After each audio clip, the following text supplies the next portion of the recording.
Breaking news বিষয় নিয়ে আপনার মতামত কমেন্টে জানান এবং প্রতিদিন দেশের আপডেট খবর পেতে পেজটি ফলো দিয়ে রাখুন। ময়মনসিংহ জেলা প্রতিনিধি মোহাম্মদ মাসুদ আলম ভূঁইয়ার তথ্য ও ছবিতে প্রিয় সাংবাদিকবৃন্দ, আসসালামু আলাইকুম। কাশিমপুর হাই সিকিউরিটি কারাগার থেকে পলাতক মৃত্যুদণ্ডপ্রাপ্ত একজন আসামিকে র্যাব 4 কর্তৃক গ্রেপ্তার সংক্রান্তে আজকের এই ব্রিফিংয়ে সবাইকে স্বাগত জানাচ্ছি।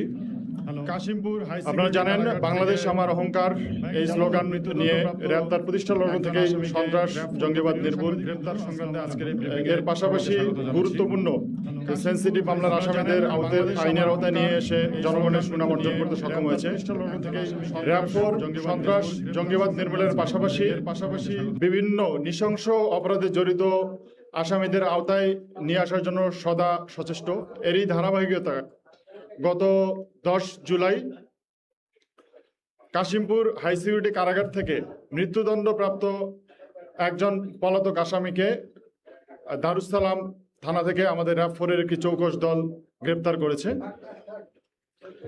গ্রেপ্তারকৃত আসামি এবং মামলার এজাহার পর্যালোচনায় জানা যায়, গ্রেপ্তারকৃত আসামি মোহাম্মদ আবদুল্লাহ শিকদার গোপালগঞ্জের একটি হত্যা মামলায় মৃত্যুদণ্ডপ্রাপ্ত হয়ে গত 23 ডিসেম্বর 2023 থেকে কাশিমপুর কারাগারে বন্দী অবস্থায় ছিল। 5 আগস্টের পরে যে উদ্ভূত পরিস্থিতি, সহিংসতার মধ্যে 6 আগস্ট সকালে সেখানকার যে কারাবন্দীরা দলবদ্ধ হয়ে সেখানে পলায়নের চেষ্টা করে এবং সহিংসতা শুরু করে। তারা সেখানে বিভিন্ন ধরনের সহিংসতা, অগ্নিসংযোগ, ভাঙচুর করে এবং সেখানকার যে কারারক্ষীদের তাদেরকে জিম্মি করার চেষ্টা করে।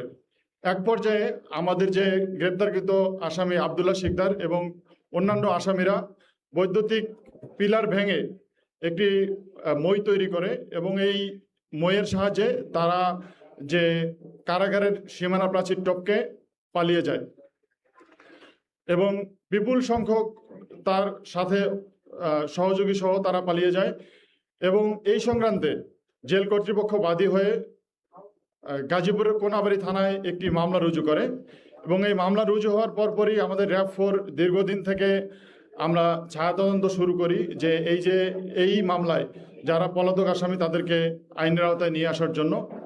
এবং এক পর্যায়ে আমরা নিশ্চিত হই যে গ্রেপ্তারকৃত আবদুল্লাহ আমাদের দারুসালাম থানাধীন এলাকায় আত্মগোপনে আছে এবং সেই প্রেক্ষিতে গতকাল 10 জুলাই আমরা অভিযান পরিচালনা করে তাকে গ্রেপ্তার করি এবং তাকে গ্রেপ্তারে জিজ্ঞাসাবাদে যেটা জানা যায়